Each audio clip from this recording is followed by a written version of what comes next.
Ahoy, and welcome in to another mind expanding episode of Not Allowed to Die, your podcast about mental health, where I, Dan Magler, social worker and life enthusiast, answer your questions about mental health treatment, how it all works, and how we can get better.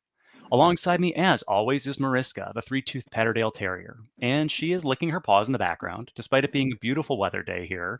We know sometimes Mariska licks her paws because she's feeling that you're not rating and reviewing the podcast enough and following. So remember, you can rate and review and follow on Spotify, on Apple Podcasts, and on YouTube. So for all these interview podcasts, those are also on YouTube. Mariska also wants me to remind you about Pause for Patrick. Pause for Patrick and his organization that helps bring together young people with emotional health issues with emotional support animals. So if you know a young person who could benefit from an emotional support animal, tell them to go to pauseforpatrick.org. Now you know Mariska's excited because we have a guest, and Mariska loves a guest. And today's guest is someone unique and really special. As a transformational and mindset coach, she understands the power of overcoming adversity and discovering our true potential. After experiencing a life-changing event that took away everything familiar, she had to choose to do whatever it took to live life to the fullest. Through her journey to recovery, she discovered powerful tools for clearing away negative thoughts and emotions and finding the strength and courage within herself. Now, as a best-selling author, TEDx speaker, and mindset mentor, she's passionate about sharing these tools with other women facing difficult situations. She believes that everyone has the strength and courage to overcome adversity and achieve their goals. With her experience as a transformational and mindset mentor, she can help women to tap into their true potential and discover the amazing gifts that come with these tough times. Her personal experience has taught her that there's always hope, even when it seems impossible. By using the right tools and focusing on positive outcomes, we can overcome any challenge and achieve our goals. She has dedicated her career to helping women find their strength, courage, and beauty. So, without further ado, we are excited to welcome Louise Ashby. Thank you so much for being with us today. Oh, no, thank you. I loved what you were, that you promote animals, dogs for healing. I think that's incredible. It really is. Well, there's so many, as we say on this podcast, there are so many different ways to be healthy and to find the right thing that works for you. And Yeah. for some people, we know regular traditional therapy is not the thing. So if Hmm. it's acupuncture, if it's yoga, if it's martial arts, we don't care what it is. And Yeah. usually for most of us, it's going to be a combination of things. And so animal power is one of those things that it's so efficient to tap into. Well, if you wouldn't mind telling us a little bit about your story and how you came to be this transformational coach and mindset, unfortunately, some of the stuff that you went through to get you to this place. Right. Right. Um, well, thank you for having me. And I'm honored and very grateful to be speaking about this to an audience as well that want to hear it. Um, Mental health is definitely something that is challenging because it's not just the feelings that come with it, but the fact that it's an invisible disorder or injury or whatever you want to call it, disease.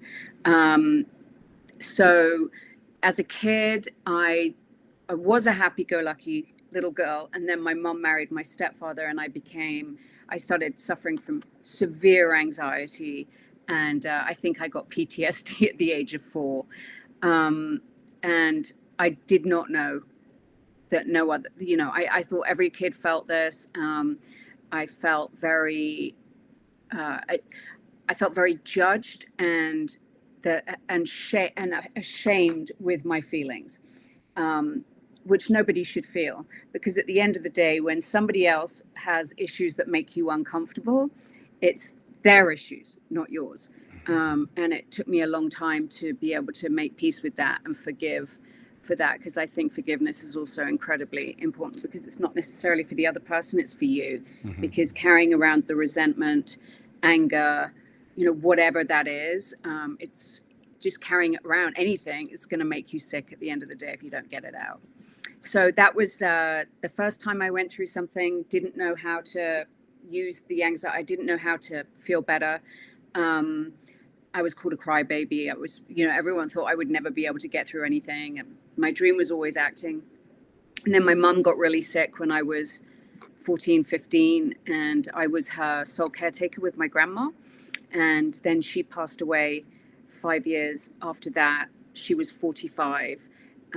So that was incredibly hard too. But something very strange happened the day that she died. I was like suddenly had this unbelievable strength. I don't know where it came from. I don't know if it was because I was told that I was, in charge of I felt that I was in charge of my brother and sister, and they were much younger. So it's one of those things. I knew where she was, but I knew that I felt there's no such thing as death. But it was the fact that I actually couldn't see her that bothered me. But I always had this feeling that I would see her again. And then I moved to Los Angeles because, all my life I had this acting dream. And so I moved to LA because my family were like, it's time for you to go. It's your time. And so I went age 20 to pursue my acting dream. And I was very excited. And then 6 weeks later, I was involved in a really nasty near fatal car accident, which basically took away the left side of my face, the front left lobe of my brain, and a little bit on the right. So that controls like judgment and short-term memory and responsibility, all the things, impulse control. I have no impulse control, all the things that you need in order to live to the full. I apparently didn't have anymore. But one of the things that I never took anything that I was told seriously. Like I was told, you'll never be able to open your eye. I was like, yeah, I will. And I just kept doing exercises. And then one day it just kind of opened a little and then a little more. And I just think that was my determination and the fact that I so wanted this dream to come true, this acting dream. Anyway, so cut to, I see myself in the mirror. I realize I'm horribly disfigured at the time. I didn't recognize, what was looking back at me. But what I did see was all the pain and the challenges that I'd gone through up until then that I'd hidden inside me was suddenly on the outside looking back at me. And I still felt the same on the inside, even though I didn't recognize the face looking back at me. And then I realized that it's really, our bodies are our housing for our souls. And even though that was an incredible realization and what a gift to have that realization, it was incredibly painful because I was now being stared at. I was being asked to leave public places, and I was insecure anyway. So, but I have to say, and this is where friends and support are really important when you're going through things. And if you don't have the friends or the family to help you through, then there's so many resources out there. If you can find one person, people actually do like being asked for help. So if it's something where you feel a problem, you feel ashamed asking for help or that nobody will want to help you, that's actually not true. Because when you ask somebody for help, it makes them feel good. So you could even go around it thinking, okay, I'm going to make somebody feel good today. Even if I don't feel good, I'm going to make somebody feel good by asking them for help, because you're giving them that gift. So, asked to leave public places, all of those things. But the first time that happened, I was with a friend of mine, and this woman was screaming at me that I was a monster and I needed to leave the store. It was a Kmart or something. And she was really like making a scene. And it was the first time I'd been discriminated. And my friend, fortunately, it was this specific friend that I was with. She took me outside and she said, Lou, that was not about you. Anytime somebody judges you, is rude to you, doesn't want to talk to you, or anything that doesn't serve your higher purpose, that is about them. It is not about you. They are the monster. You're not the monster. And so that really, it was vital that I heard that at the time that I did, because that basically got me through years and years and years of being judged, being discriminated, being asked to leave public places and all of those things. Because every time it happened, I would be like, it's really sad. That's about them. That's their fears. It's not mine, because but my friends used to get really upset and everything. And so then I'd have to pass on the message to them. But it was one of those things that, because I didn't look right and all these doctors said there was nothing they can do, I didn't take that for an answer. Because this whole acting thing, I was like, no, I have to look good to get back in front of the camera. And I had all these injuries and I was in a lot of pain and all these things, but I knew that this was so big that I had to put these tools and practices in place, because otherwise I would have just gone down. Mm-hmm. And, it's one of those choices. We all have that choice. In the morning, it's a choice. Are you going to get out of bed or are you going to stay in bed? So I knew I had made the choice that I was going to go through it, and I wasn't going to stay depressed and let my circumstances dictate my life. I wanted to dictate my circumstances. And so it was things like, if I felt that I was going down, or if I was going into self-pity, or if I was going into anxiety, or if I was feeling overwhelmed, or anything that didn't make me feel good or didn't bring positivity around me, I would say, okay, you've got 10 minutes. I would give myself 10 minutes a day to get that out, to, just flush it all out, get it done. So then I could just be back in positive. Because I think the mindset is incredibly powerful. Energy is incredibly powerful, and energy is also like a magnet. So because I just in the depths of my soul, I was like, I will get in front of the camera again. I will be fixed. I will be, the best that I can be. And so, 12 years later, 28 reconstructive surgeries, 3 brain surgeries, 5 eye surgeries, I was socially acceptable. And so then I started, acting again, but I think I may have mentioned this when I first met you. This well-known actor came into the makeup trailer and he was on my blind side and he went, "Oh my God, that's amazing." And I turned to look at him and he goes, "You're in the death scene, right?" And I was like, oh my God, no. It was the first job back and I was so nervous. And then as soon as he said that, I thought, I don't want to do this. Like, maybe all my life, because of all the things I was going through, I was using that goal to escape. I don't know. And it doesn't matter. What matters is how it got me to where I am today. And that it was the reason that I was able to find that strength and courage. So whatever it takes for us, whatever reason we put in front of I need to get well, that's okay. Whatever reason it is, as long as it's taking you on that right path. So yeah, so then I when that happened, I thought, I don't want to dedicate my life pretending to be someone else when I'm finally at a place where I'm actually, I know it sounds weird having gone through all that, but I was so grateful, just so grateful, because I would never have known that I was strong and I was courageous and I had empathy and I was compassionate and that I actually had the ability to help other people realize that they too could get through anything with the right support, the right tools. I mean, I did things like I learned meditation, which is huge. Because meditation helps us to kind of get rid of all of the discomfort or anything that doesn't serve us anymore.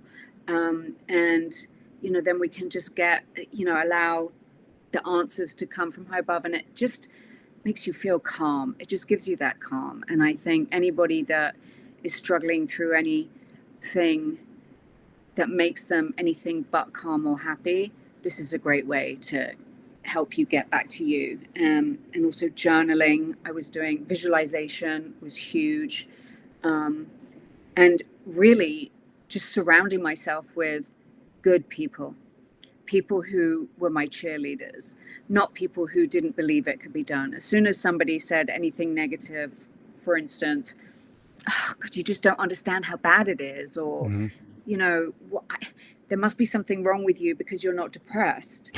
And all of these things. And just because of the amount of work I had done, I had to this is what I was going to say. I had to make peace with everything I had been through in the past, because I knew that I wanted to wake up fresh.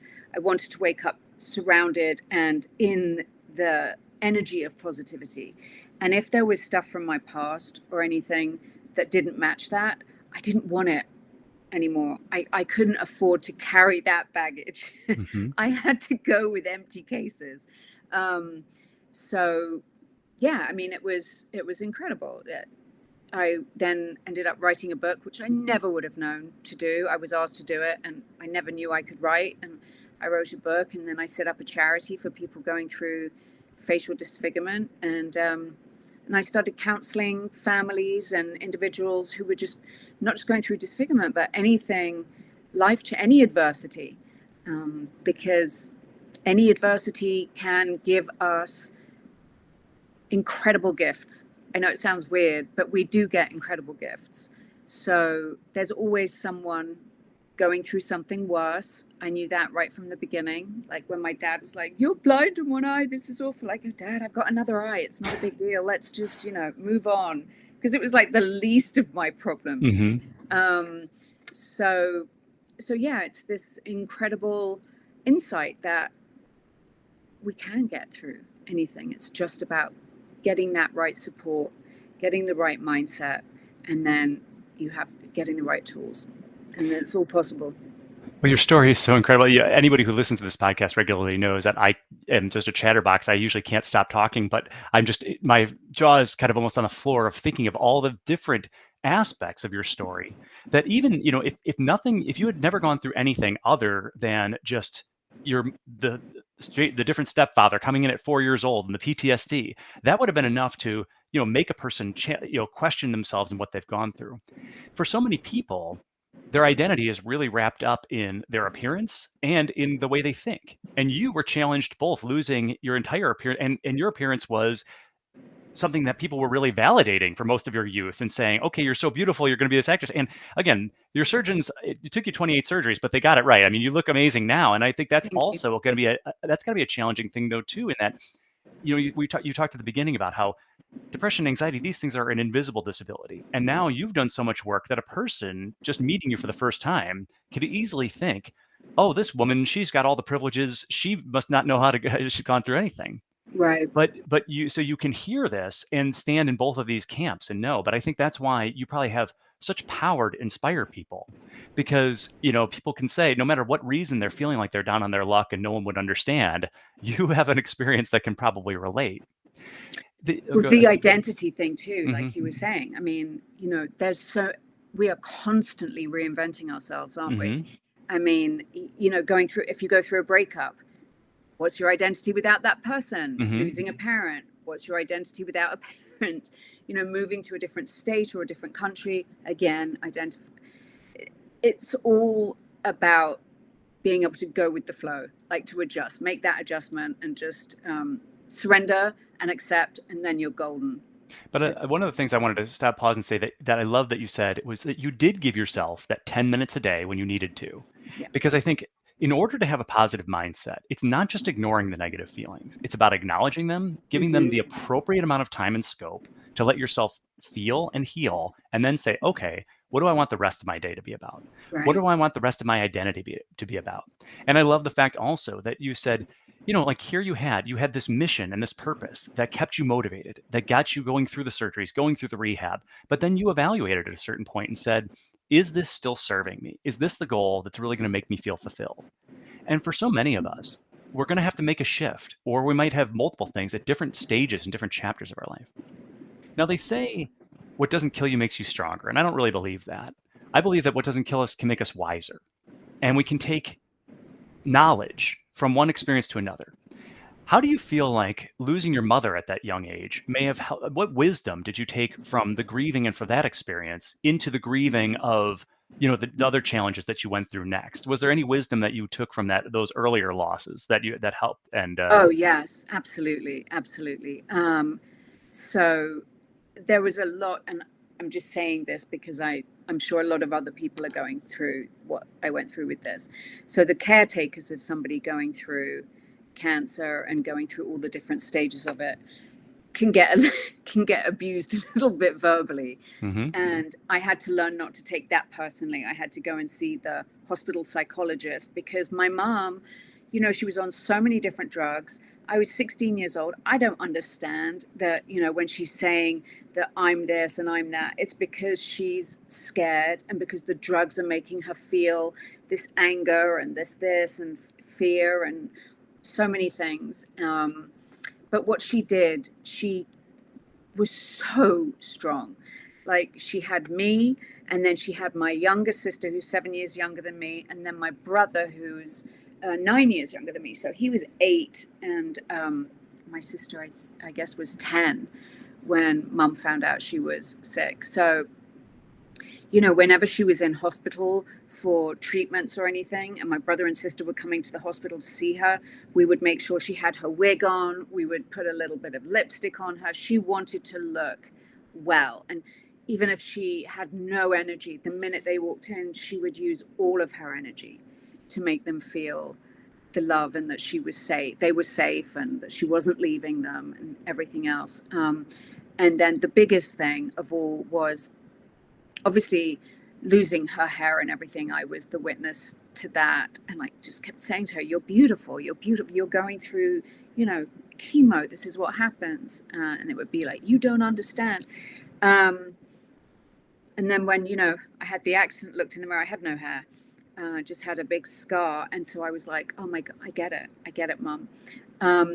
But all the children who had cancer were on the same ward as her.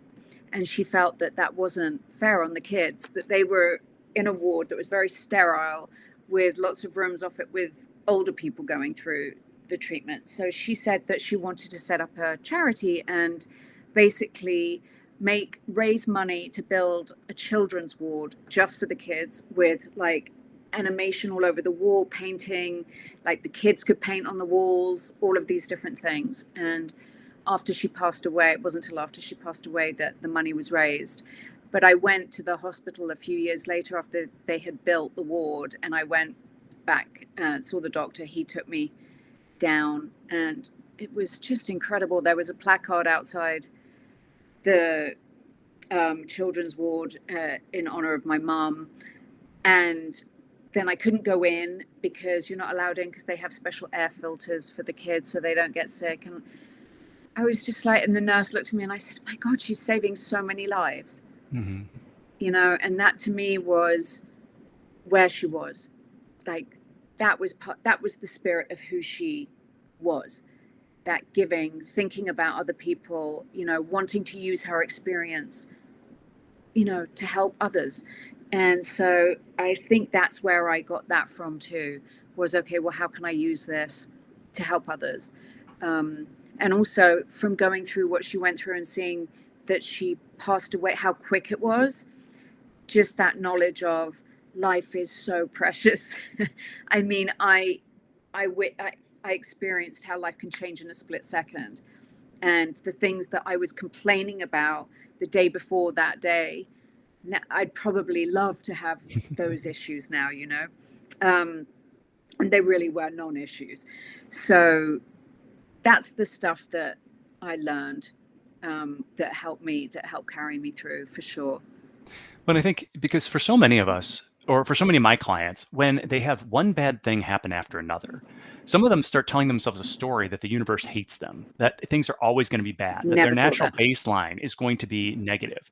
And I think for you, seeing your mom's example of, no, every problem is an opportunity and I can turn this tragedy into something else. Having that as a part of the story that you carried with you is partially what's allowed you to take that. Now, how do you, though, set that line between encouraging and being positive and that toxic positivity where we're not allowing people the space to just really feel their feelings? Do you know what I'm saying? So Yep. if people are getting down, like how much, and I like for yourself, you gave that 10 minutes of like that amount of time, but is there a line where you can say, like this amount of encouragement is good, but this is one where this person's not really seeing me and they're not really acknowledging my feelings. Like your mom was saying, hey, you just don't get it. So where do you feel like that line is between appropriate positivity and encouraging and a little bit of toxic positivity where people are putting too much of a silver lining on it when it really doesn't belong there? Right. Obviously there's different stages of what it is that you're going through, but it's very important to feel your feelings. It's very important to acknowledge that maybe you're feeling sad, or maybe you're feeling scared or anxious, And so what I do when I work with my clients is figure out what that challenge is, what the adversity is that they are experiencing, and what they need. I can figure out what they need in order to get through it. So then I will customize the tools for them. But again, it is important to feel the feelings, to acknowledge that you have those feelings, and then taking contrary action. Mm-hmm. And that's the hardest thing. And that's the hardest thing, is just that, well, you don't understand. I feel this. My life's been this, Mm-hmm. and so on and so forth. At the end of the day, though, the only person that's going to suffer is you. Mm-hmm. Right. And Because how is that mindset serving you at this point? You only know you've got X amount of time left right, on this planet. And right, if you choose to believe that it's, right. okay, and particularly I was wondering when you're helping people who've gone through facial disfigurement, particularly, and again, it can be men or women, but, how for them reacting to people saying, "Oh, you don't look so bad," or "You look great," when they're not feeling like they look great. Any tips that you give either the family members or those people around them of how to support them appropriately, or for those people themselves who are going through saying, my face doesn't look the way I want it to look. So, like, it must be hard handling compliments or just, well-intended comments that are just hitting wrong. So, Right. I don't really think so so my dad was one of the people, he didn't know. And so he was saying things like, well, when you look normal again. And I'm like, Dad, I'm normal. Mm-hmm. Like, I'm still here. I'm in here. Mm-hmm. I am the same person. I'm in here. And yeah, so that was one. And then I had to get to that place of, it's not about me. Mm-hmm. It's about them. So if anybody's saying anything like that and it doesn't resonate with how you're feeling, or it doesn't make you feel better, what they're saying, then you don't have to take it. We can choose what we take and leave the rest. Mm-hmm. With everything in life, with advice, with everything. Like people listening to this podcast, with everything I'm saying, you take, anything that resonates with you or that you think, oh, I could use that, great. And if the rest doesn't do it for you, that's great too. It's just knowing yourself well enough to know who and what to take personally. Mm-hmm. And then how about though, like the idea of, and encouraging people, because you said people stare, it's a terrible feeling to have people staring at you, doing the things like that. But also to have people ignoring you and acting like nothing happened at all is also like, okay, that's erasure of a person. Any tips that you could give for people? So if people see someone out there who's gone through some facial disfigurement of surgery like that, what are any tips that you would give them to say, this is how you should make a person feel like a normal human being? Just have a conversation with them, or, That's it. Yeah. That's it. Just be normal. Just have a regular conversation with them. Right. Don't just bring, hey, I noticed you've got scars all over your face. I know. Yeah. People would say something to me like, oh my God, what happened to your eye? Because my eye was stuck up. It was just white and the eyelid was like half closed until I fully got that done, and it was pushed further back. And so people would say that, and I'd think, wow, God, they're bold. Like that's crazy. And so then I would tell them. But there were others that would just said it, in a really rude way or whatever, and I would just ignore it altogether. I don't have to engage with someone who doesn't know how to engage. Mm-hmm. And that's, I think, so often people will say, they'll make the mistake of when we're talking about race, they'll say, well, I'm colorblind. I don't see, difference in people, or with disabilities. But so often in the school where I work, the kids with multiple disabilities who are in wheelchairs and things like that, the kids just move around them as if they're totally invisible.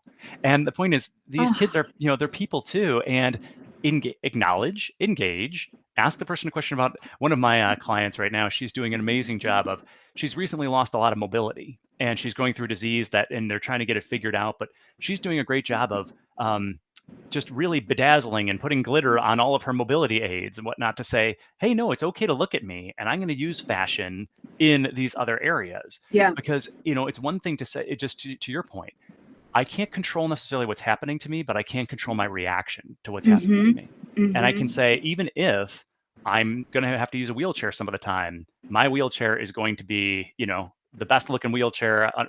Unfortunately, Right. unfortunately, her family's car just got stolen with the wheelchair in the back. So Oh God. she's listening to this. She'll know what I'm talking about. I hope they get it. But again, back to that point. We can either start to believe that the universe is out to get us and bad things are going to keep happening, or we can say it's another challenge. How am I going to respond to that challenge? There's an organization that a friend of mine volunteers at called How May We Help, and they build wheelchairs.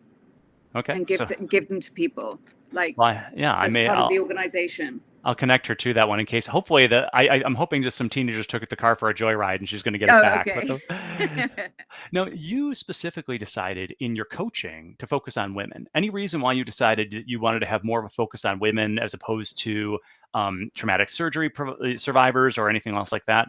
Well, I think in general, it's more women than men that I will be helping, but obviously I'm not going to turn away men, and I have helped them up until now. I just felt like I needed to focus on women first, because a lot of them, could be going through the same kind of, things that men wouldn't kind of relate to. So at the moment it's women. And so you start them out by just kind of, it sounds like, listening to what the challenges are and what the changes that they want to make in their life.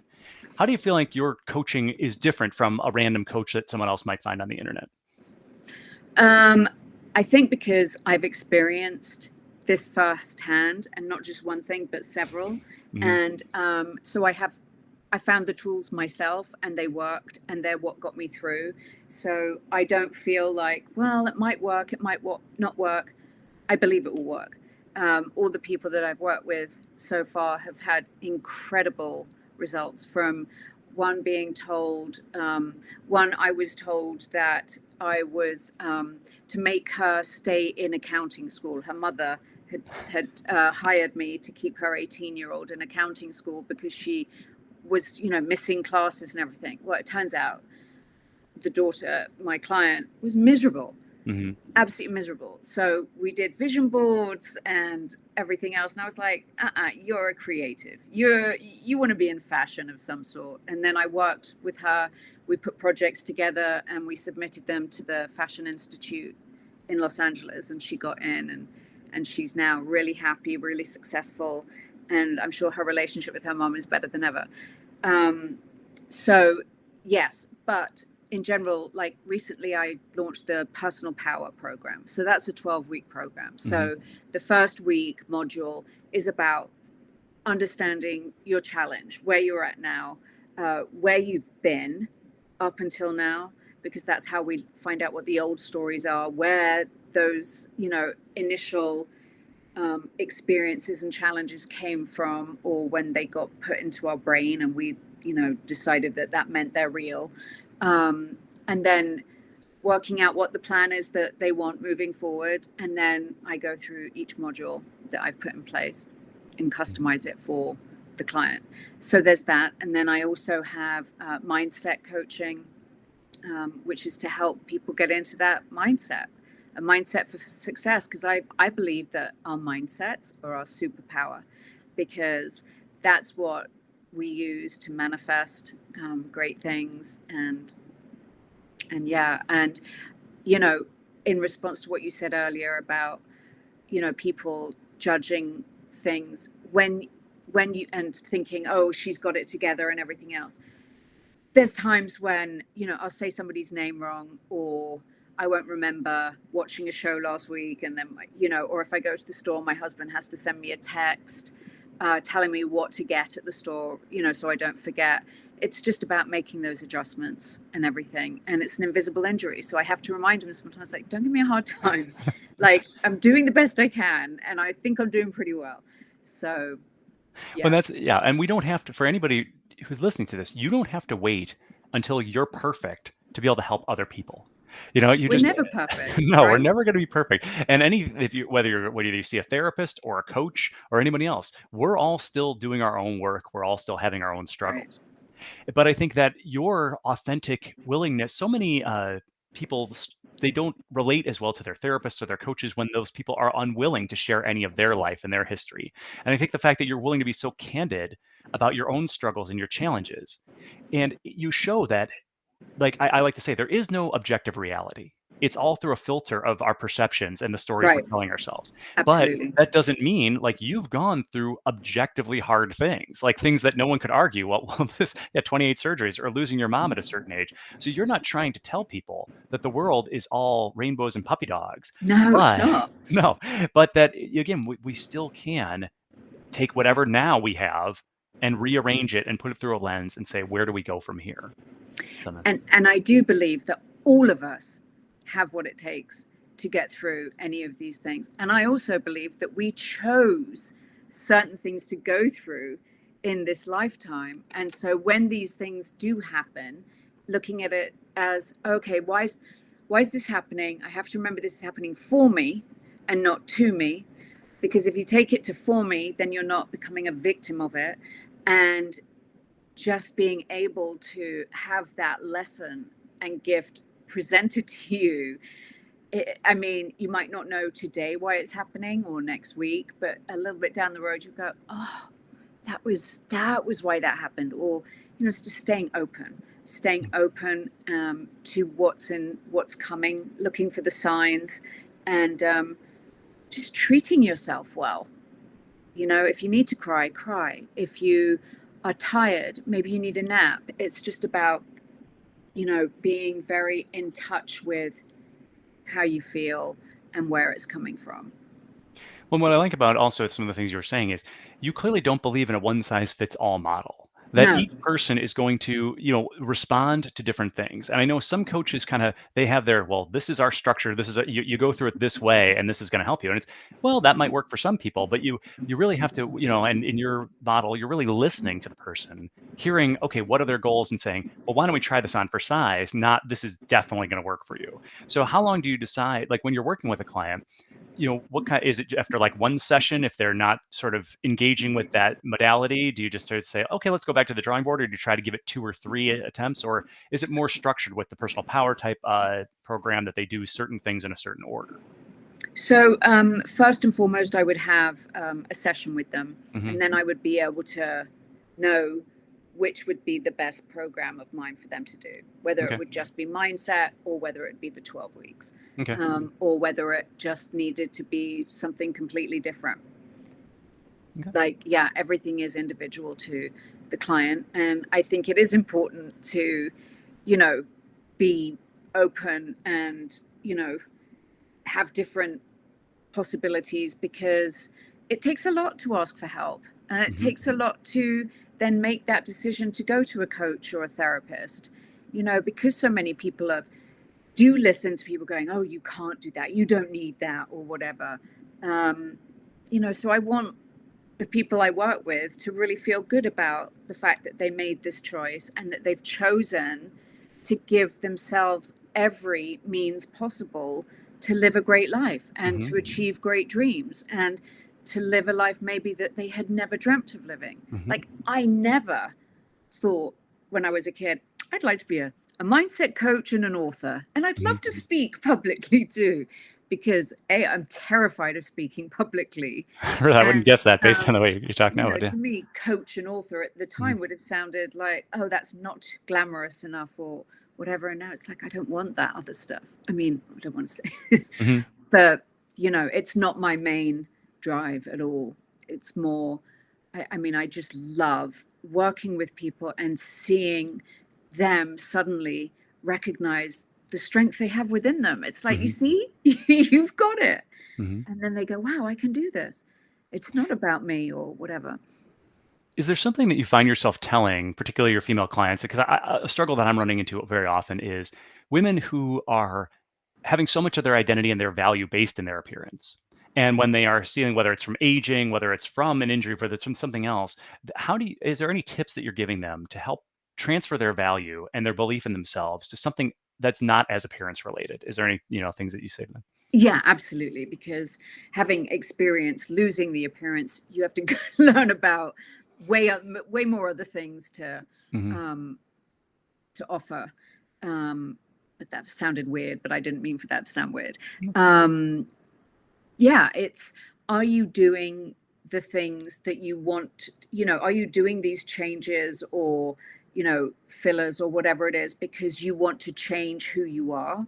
You're using that as an escape, or are you doing it because you just want to enhance, And I think if you're feeling, old and whatever, and you want to have a little refresher, then do it. I know a lot of people in England are like, no, I don't get it done. And their faces don't move. They're like, do you do it? I'm like, yeah, I do it. Yeah, I do.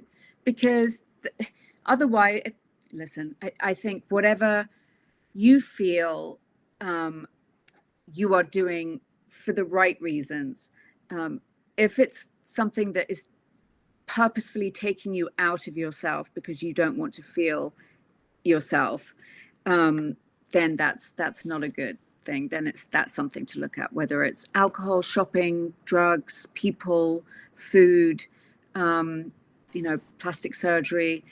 There's a difference between balanced choices and then addiction. And there are a lot of people that go to the extremes. So I'm always very honest with my clients, but it's really important that to first find out why, and then to put in place how to really look at that and how to change that outlook and mindset about yourself. Yeah, self-love. Right. Like there's nothing wrong. Again, it can be really healthy and empowering for a woman to engage in fashion and makeup and to say, this is a way of self-expression. But if it's a way that you're trying to hide or cover over for insecurities, and that's one of the things that you said at the beginning that, before the accident, there was a lot of emotional issues that needed to come out and be worked through. And if you hadn't spent the time, like maybe the accident also gave you some time and space to say, hey, I have to work on these things because now my physical appearance is kind of more mirroring and matching what I was feeling about myself internally. Right. Yeah. Was there any healing that you wish you could give to, before your mom even got sick, like the 8-year-old or 10-year-old, what was the healing that she needed to hear to know that she was okay, that you had to work through? What were some of the discoveries you made that to help heal that younger version of yourself that you gave yourself time for after the accident? Oh, yeah. I think I started dealing with that after my mom passed away. Okay. Because I was very haunted at the beginning of, like, even though her last words were "I love you" to me as I was leaving the room, I still held on to the unkind words or the blame or all of that. And so a part of me went into that insecurity after she died of, oh my God, I would have these dreams that she was like, you, when really, we were best friends. And she was everything to me. So I definitely did do a lot. I was able to do a lot of healing from that. And as for to the kid, it's really, it's vital to look at that younger version of yourself, especially the younger version of yourself that you see the age when all of the insecurities and everything were at the height. It's like, so I have a picture of myself at that age on the mirror in my bathroom. So every morning I'm like, I got you. That's great. And so I have my clients do that too. If there's stuff, it's like, you know what, that's when it happened. That was the first, because I think it's important to always trace it back to the first time that you felt that. And that's the time that it was put in your psyche and that you're in your cells. And that's from when so we need to heal that first instance in order to heal the rest. And so just by acknowledging yourself at that age and going, I see you, I got you, just gives you that, it kind of brings both parts together. So you feel like you're really moving forward together and you got it. It's like you're responsible. When in my experience, until you find that early trauma and you heal some of that, you're going to keep going in these cycles and spirals, and it's your confidence is never going to be where it could be because you're never going to believe in your own value as long as you're hanging on to those early traumas and those negative mindsets messages that you've been telling yourself. So. Right. So, for instance, when my dog was a puppy, when she was 3 months old, someone dropped a bottle of water near her, one of those plastic bottles. It just came out that it just was an accident, and the sound freaked her out. And so now every time there's a loud sound of any sort, she runs. Mm-hmm. And that's because her first experience scared her. So now when Mm-hmm. she hears a sound, it takes her back to that. So, yeah, but sadly, I don't know how I'm going to get my dog to undo that experience. But as you know, as people, definitely we can. Yeah. And if you're having a problem getting back to the first time you felt it, it's like, okay, when was the time before this that you felt it? When was the time before that? And then you can kind of do it that way too. Right, because some of us, our brain will sometimes build these safe spaces in our mind, which Right. keeps us from remembering the exact incidents. But we can Right. sometimes go back and create a timeline of our lives and say, well, this area here is kind of foggy. I know it's probably somewhere in there. And it's more the question of, well, all we know is we've got that negative message from around that time and saying, okay, what was the positive message we needed to hear there? Right. Well, if people want to get your book or learn more about you, where should they go to find out more information about you and get your book and whatnot? Oh, okay. So you can go to my website, which is louiseashby.com, or you can email me at Louise, Louise, at louiseashby.com. Ashby's ASHBY. And if you're interested, to any of your listeners that would like a, complimentary transformation session, I'm giving those at the moment. So I'd be happy to do that. And yeah, Well, thank you. that's it. Yeah, thank you so much for that. And any final messages you want to give about mental health or overcoming to all the people who are listening today? Just don't be ashamed. Don't be ashamed. More people than you know have it. Mm-hmm. So, I mean, Elon Musk has, is it known that he has Asperger's or, Mm-hmm. And some people when he was a kid probably teased him for it. And now look, Mm-hmm. So just be honest with yourself and just choose you. Right. Just know that it's not something to be ashamed of. Every single one of us are unique individuals and we have our own challenges and our own battles. And, recognizing it is the first step and then surrendering to it and accepting it. And then you're not fighting and using all that energy to go, no, I don't have it. I don't have it. I don't have it. It's like, it's okay. It's okay. And, if your doctor says you need medication, then you need medication. But you can be, your own cheerleader for that too. Like just keep that in, work with them on that. Say what you feel you need and that you don't want to be over medicated or anything like that. I'm not a doctor, so that's not for me. No, but you have more experience than most people, and this would be another area where I would if a person has difficulty knowing how to advocate for themselves with the medical profession or whatnot, because all of the things Right. that you've had to go through. Sometimes we do, and that's an important message that we talk about here a lot. The doctors are experts in their field, but you're the expert on you. And so Right. sometimes you really Exactly. need to be a strong advocate in saying, no, this isn't feeling right. This is not the way I want to be feeling. And not be Right. afraid if they roll their eyes or push back because they've got 50 other clients waiting. No, you're the expert on you and don't be afraid to That's say it. that. That's it. And just one more example of Hmm. that is that a very close friend of mine was going through a horrible depression, but was on antidepressants. Hmm. And so I said, well, who gives you those? Maybe they need changing. Didn't have a doctor. Then Mm. found a doctor, a therapist, and started seeing him. And within 2 weeks was on probably 11 different types of medication. Was put on one, he was getting side effects from that, so then was put on another one to get rid of the side effects from that, and then something else to 11. My friend was all over the place and it was awful. So I went with him to see his new doctor and I said, so please tell me what's your prognosis? Hmm. I don't know. That's why we're trying things. Sorry, this my friend is not a lab rat. They're Hmm. not here for you to try all these different medications. So, he couldn't do that for himself at that point because he was so overly medicated. So if there's somebody that if you're feeling like that, ask for help. Ask for help. So if it's before you go on the medication and you're seeing the doctor, find somebody that you trust, whether it's family or a friend, and let them know what you're going to do, or that you would love for them to be your help buddy or, something like that. It's always available, whether you have to phone a nonprofit or anything to ask for help. You are what's important. Yeah, and if you are that person going along, even if you don't have medical expertise, you can be such a benefit to a friend just sitting next to them That's during a right. medical examination because when a person is hearing medical information, they're often very stressed and they may not hear everything clearly that the doctor's saying. So you just being an extra set of ears to ask that one more question that they might not have thought of, you can be a Yeah, tremendous benefit to your family members, to friends, and so it can be intimidating to be that person that goes along with. But just absolutely. your presence there, sometimes it will cause the practitioner to be a little bit more on their A game, knowing somebody Right. else is listening to this. Right. So why is this other person here? Yeah. And also the person that comes with you, like somebody always used to come with me to see my doctors Mhm. because of what you just said. Like I can't remember everything. Well, couldn't remember everything at all Mhm. at that time.